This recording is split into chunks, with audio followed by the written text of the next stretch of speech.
ඔන්න මම අදත් ඔයාලට ඉතාමත් වටිනා රෙසිපි එකක් අරගෙන ආවා. මේ දේ ඉතින් ගොඩාක් ගෙවල් වල දකින්න ලැබෙනවා ලංකාවේ. ඒ වගේම පොලකට ගියත් ගන්න පුළුවන්. ඉතින් වෙන මොනවත් නෙවෙයි කතුරු මුරුංග කොළ මැල්ලුමක් හදන හැටි තමයි මම ඔයාලට කියලා දෙන්නේ. මේක ඉතාමත් පහසුවෙන් හදාගන්න පුළුවන්. ඉතින් ඔයාලත් මේ මැල්ලුම නිතර ආහාරයට ගන්නවා නම් ગેස්ට්‍රයිටිස් ගතිය, ඒ වගේම යටිපතුල් පැලීම, තොල් පැලීම, ඒ වගේම ගොඩක් උෂ්ණාධික රෝග අඩු කරගන්න පුළුවන්. ඒ වගේම ශරීරයේ තරබාර බව අඩු කරගන්න පුළුවන්. ගොඩාක් ලෙඩ රෝගවලට වටිනා ඔසුවක් මේ කතුරු මුරුංග මැල්ලුම. එහෙනම් ඉතින් අපි ඉක්මනට කතුරු මුරුංග කොළ මැල්ලුම දැන් හදාගමු.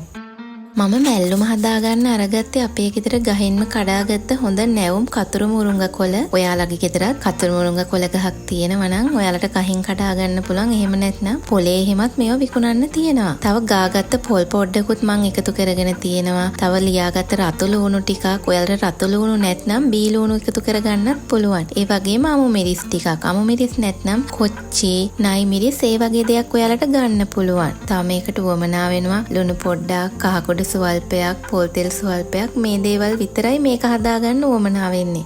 මම දැන් මෙතන කතුරු මුරුංග කොළ ටික හූරලා අරගෙන හොඳින් සෝදලා පිරිසිදු කරලා තමයි මේ අරගෙන තියෙන්නේ.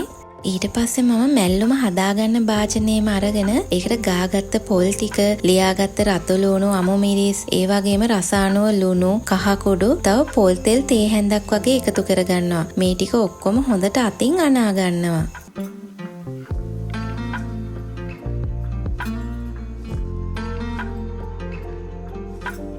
අනාගත්ත පොල් ටිකටම මම කතුරු මුරුංග කොළ ටික එකතු කරලා ඒ ටිකත් පොල් ටිකත් එක්ක හොඳට අතින් අනා ගන්නවා.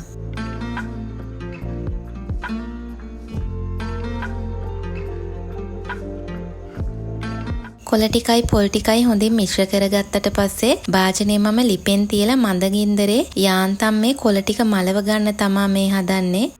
ඉතින් මේ වෙලාවේ ඔයාලා ලිපේ ගින්දර වැඩි කරගන්න එහෙම එපා. එහෙමනොත් මේ කොළවල තියෙන පැහැය, ගුණාත්මක බව ගොඩක් අඩු වෙනවා.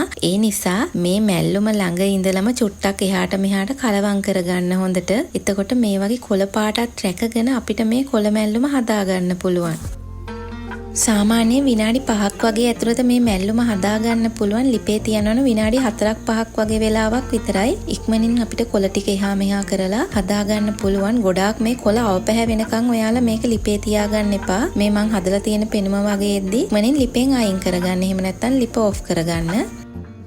දැන් ඉතින් මගේ රසවත් ගුණවත් කතුරු මුරුංග කොළ මැල්ලුම නම් හදලා ඉවරයි. ඉතින් මේ වගේ තවත් රෙසිපි එකක් අරගෙන මං ආයෙත් ඔයාලා හම්බ වෙන්න එනකන් සතුටින් පරිස්සමින් ඉන්න.